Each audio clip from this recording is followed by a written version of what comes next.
भाई श्लोक मान पहला मारू मी न तृप्त अगिले न भुख, राजा राव न तृप्त सार परे किसक।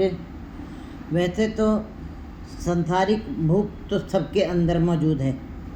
आज भी हम अपनी इन आँखों से देखते हैं संसार के पदार्थों की, संसार के रसों की, संसार के स्वादों की, संसार की पदार्थों की भूख तो सबके अंदर दिखाई देती है हमें, और उसी की कसक सबके अंदर है। और आज सारा संसार उसी के लपेटे में हमें दिखाई देता है।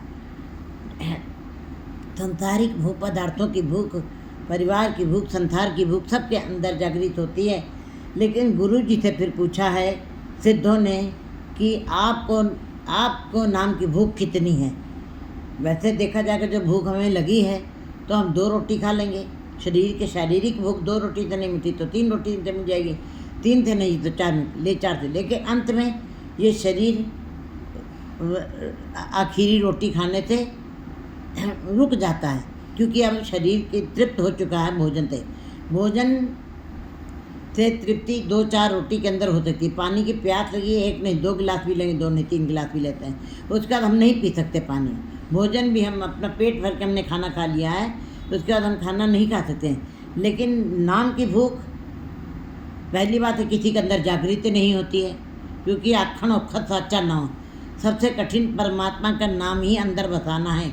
इसकी भूख पैदा होनी बड़ी मुश्किल है, बड़ी दुर्लभ है, बहुत दुर्लभ है। गुरु जी के अंदर ये नाम की भूख जब जागृत हुई है, तब सिद्धों ने पूछा आपके अंदर कितनी नाम की भूख, आप कितना नाम जपना चाहते हैं, आप कितना नाम का भोजन का पान करना चाहते हैं। तो गुरु जी ने वहाँ पे ये इस पद को उचारा है। श्लोक मान पहला मारू मीना तृप्त। कहते हैं तुम मुझसे क्यों पूछते हो, जाओ मरुस्थल से पूछो, रेगिस्तान से पूछो कि तुमको कितने पानी की ज़रूरत है, कितने बादल की बरसात तुम्हारी ज़मीन पे होनी चाहिए। उस मरुस्थल से पूछो, रेगिस्तान से पूछो, जो कभी भी पानी से तृप्त नहीं होता है। वहाँ पे पानी रुकता ही नहीं है, वहाँ पे कभी भी पानी इकट्ठा नहीं होता है। इसका मतलब है, कहते हैं मारू मी न तृप्त। जिस प्रकार रेगिस्तान जो है, मरुस्थल जो है, कभी भी पानी से तृप्त नहीं होता है, वो सदा ही प्यासा बना रहता है, सदा ही सूखा रहता है। अग्नि लहना पूछो, और आग से गुरु जी पूछे जाके अग्नि से पूछो तुमको कितनी लकड़ियों की ज़रूरत है, कितनी ईंधन की ज़रूरत है।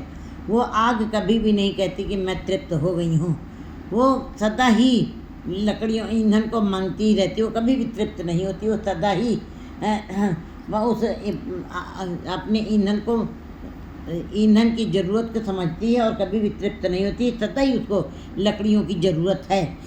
तो गुरु जी बता रहे हैं कि अगर जो तुम हमसे क्यों पूछते हो, जब जाके पूछो रेगिस्तान से पूछो, आग से पूछो जाकर के राजा राज न तृप्त। राजा से पूछो तुम कितना राज्य करना चाहते हो, तुम्हारे मन में कितने राज्य करने की तमन्ना है, कितने वर्ष तक तुम शासन करना चाहते हो, तुम्हारे अंदर कितनी इच्छा है।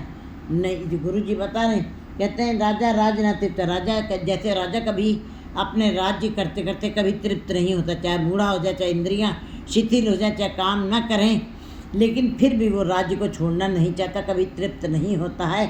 बिल्कुल गुरु जी बता रहे सारे परे के थे। फिर कहते हैं समुद्र को कभी भरे हुए देखा है? समुद्र किसने भरे हैं, कौन भर सकता उसको?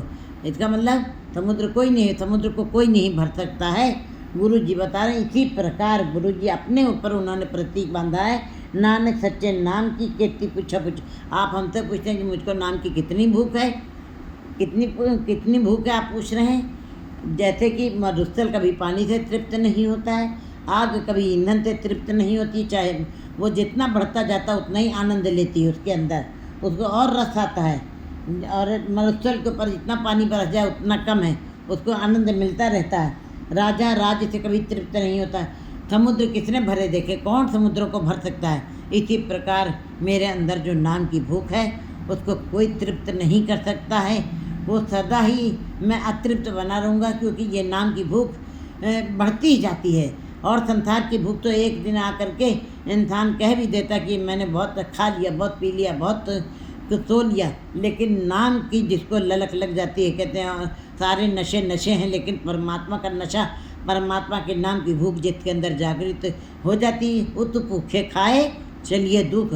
कहते फिर जो उस नाम के भूख को खा लेता है, वो सारी भूख उनके अंदर से दूसरी संसारिक भूख खत्म हो जाती है।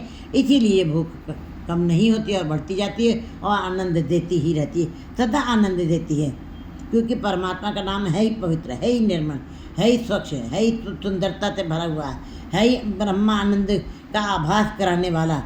इसलिए उसकी भूख भक्तों के अंदर से कभी खत्म नहीं होती है। भक्त भक्ति हो तो जाता, भक्त भक्ति के से अंदर ही पैदा हुए हैं और उसी के अंदर समाने की उनकी एक तमन्ना है, एक इच्छा है। एक मान ला तुझा नेफलंग तजन्मत